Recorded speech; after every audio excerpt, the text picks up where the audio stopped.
Iron Rice Bowl.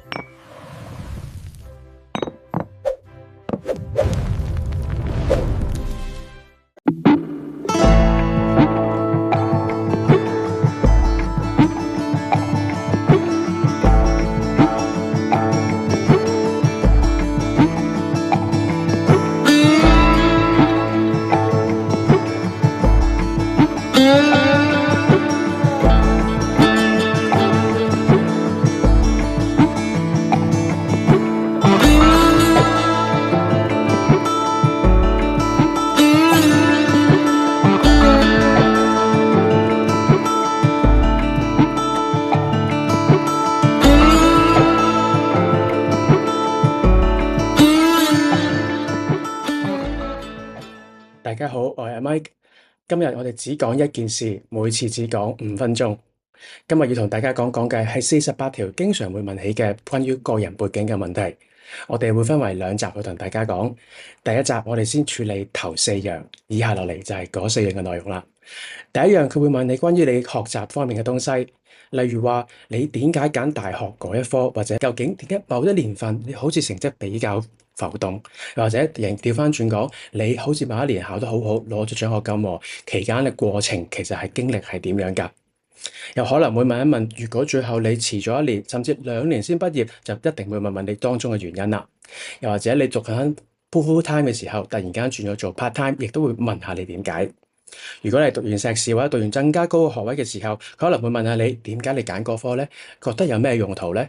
如果你去過海外讀書嘅時候，又問下你當初嘅選擇又係點樣？呢啲問題都可能係問你學業嘅時候會變到嘅問題嚟嘅。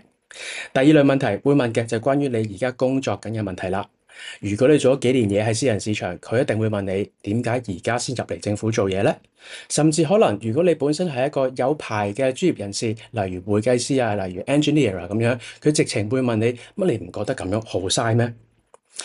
另外一方面，如果你喺上一份工到現在去報工嘅時候，中間有段比較明顯嘅時期，例如可能到半年甚至1年嘅時候，佢一定會問下你，你期間做過啲乜嘢，有冇去裝備自己，還是可能去得多旅行咗，還是做緊其他嘢，佢都會好想知道。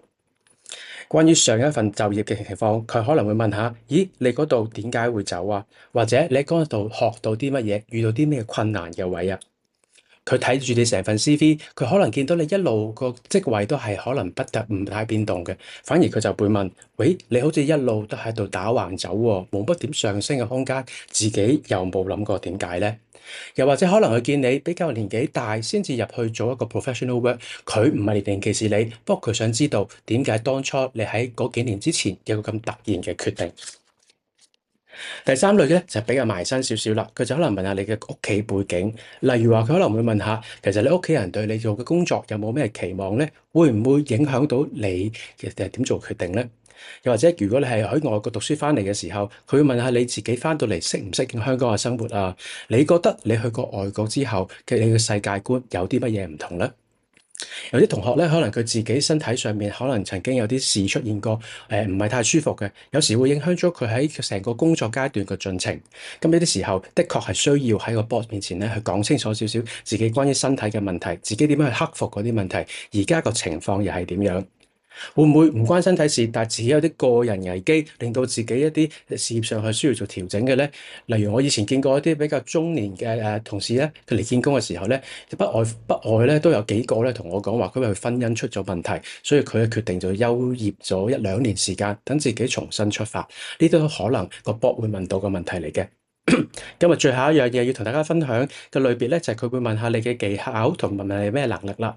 例如話，如果你本身都喺外國讀書嘅，但係你份英文好似麻麻地喎，咁佢可能會問下你，你點樣學英文嘅咧？你喺嗰邊點樣同人哋溝通嘅咧？其實暗啞底佢問緊你係咪匿埋喺書房自己溫書就算數。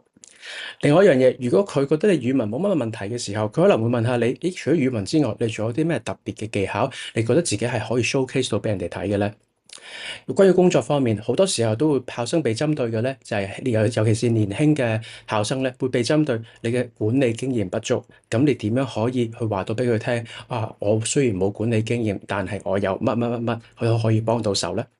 又或者其實大家都冇做過政策，佢一定有個問題可以問。你對某啲政策其實都係温書，你都係唔熟悉㗎啦。其實你憑乜嘢去講到咁言之鑿鑿咧？咁呢個時候又要考驗下你嘅努力，究竟點樣去答呢啲問題啦？除咗一啲 hard facts 之外，其實啲 soft knowledge 大家都好重視嘅。例如話，如果問你以往做領袖才能方面嘅東西、領導才能嘅東西，究竟有啲咩經驗咧？你要舉到實際嘅例子出嚟先至 OK 嘅。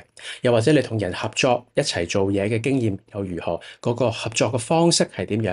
呢樣嘢點樣可以令到你做到成件事做得好？咁樣咧都會係佢哋 panel 會想知嘅東西嚟嘅。嗱，大家係咪聽咗好多咧？嗱，呢度都差唔多都成24條問題㗎啦。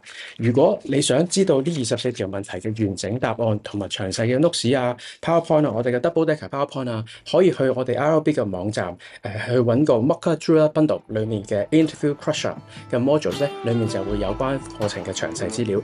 咁我哋今日就講到咁，我哋下次再見。